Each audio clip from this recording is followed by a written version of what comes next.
বিসমিল্লাহির রহমানির রহিম। আজকে আমরা উচ্চতর গণিত প্রথম পত্রের বৃত্ত 4.1-এর একটি ম্যাথ সলভ করব। তো এখানে একটা ম্যাথ দেওয়া আছে যে একটি বৃত্তের কেন্দ্র 4-8 হলে বৃত্তটি ওয়াই অক্ষকে স্পর্শ করলে বৃত্তের সমীকরণ নির্ণয় করো। আচ্ছা, তাহলে আমরা জানি যে কোনো বৃত্তের যদি কেন্দ্রের স্থানাঙ্ক দেওয়া থাকে, এটা কিন্তু কেন্দ্রের স্থানাঙ্ক, তাহলে কেন্দ্রের স্থানাঙ্ক এইচকে দেওয়া থাকে আর ব্যাসার্ধ যদি জানা থাকে, তাহলে হচ্ছে আমরা বৃত্তের সমীকরণটা এই রূপে নির্ণয় করতে পারি যে x minus h whole square y minus k whole square equals to r square, মানে ব্যাসার্ধ স্কোয়ার। আচ্ছা, তাহলে দেখো এখানে আমি চিত্রটা অঙ্কন করে নিয়েছি যে বলেছে যে বৃত্তের কেন্দ্র 4-8, এই যে কেন্দ্রটা 4-8 আর বৃত্তটা কাকে স্পর্শ করতেছে? ওয়াই অক্ষকে স্পর্শ করতেছে। ওকে, আচ্ছা, তাহলে আমি এখানে জানি না কি, আমাদের জানা নাই কি, ব্যাসার্ধ জানা নাই। হ্যাঁ, তাহলে ব্যাসার্ধ জানা নাই, আমাদেরকে ব্যাসার্ধটা জানতে হবে। কিভাবে জানতে হবে? দেখো এখান থেকে তুমি ব্যাসার্ধটাকে জানতে পারো। কিভাবে জানতে পারো? দেখো আমরা যখন এক্স আর ওয়াই অক্ষতে কোনো বিন্দু স্থাপন করি, মানে গ্রাফে যখন কোনো বিন্দু বসাই ছক কাগজে, তখন এইদিকে 1 2 3 4 এরকম থাকে, উপরের দিকে থাকে 1 2 3 4, হ্যাঁ এরকম থাকে।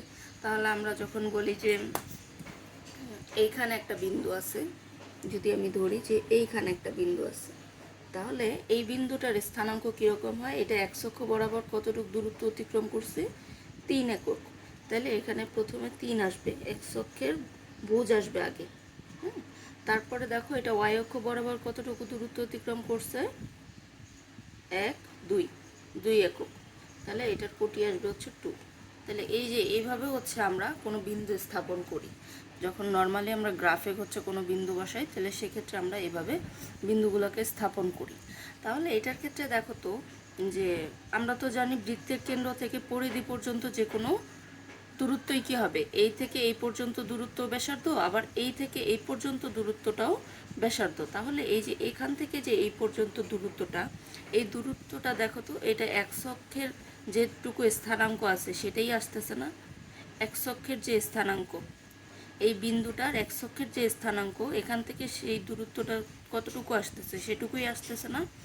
আবার দেখো এই থেকে এই পর্যন্ত দূরত্ব, এখান থেকে এই পর্যন্ত দূরত্ব, এটা হবে যে ওয়াই অক্ষ বরাবর কতটুকু সে দূরত্ব অতিক্রম করছে সেই স্থানাঙ্কটা।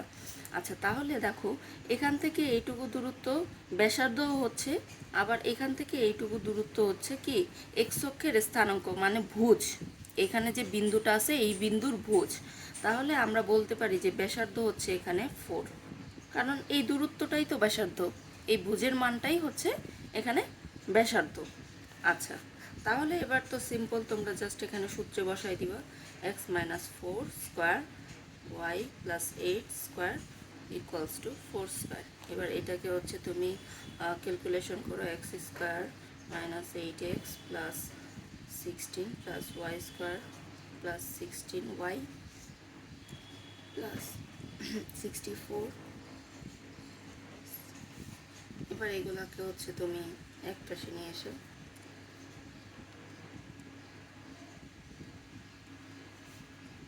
তাহলে এক পাশে নিয়ে আসলে এটা এটা আর এটা মাইনাসের হয়ে যাবে। তো মাইনাসের হয়ে গেলে তখন হচ্ছে, বা আমি একটা লাইন করে দিচ্ছি তোমাদের বোঝার সুবিধার জন্য, প্লাস 16y প্লাস 64, এটাকে এই পাশে আনলে মাইনাস 16 ইকুয়াল টু 0। তাহলে দেখো এটা আর এটা কাটা চলে যাচ্ছে। এবার তুমি এটাকে সাজায় লেখো, প্রথমে আসবে এক্স স্কোয়ার, তারপরে ওয়াই স্কোয়ার, তারপরে হচ্ছে মাইনাস 8x, তারপর হচ্ছে plus 16y plus 64 equals to 0। দেখো এটা আবার বৃত্তের সাধারণ সমীকরণের রূপে হয়েছে। দেখো বৃত্তের সাধারণ সমীকরণ আমরা কী রকম জানি, যে বৃত্তের সাধারণ সমীকরণ,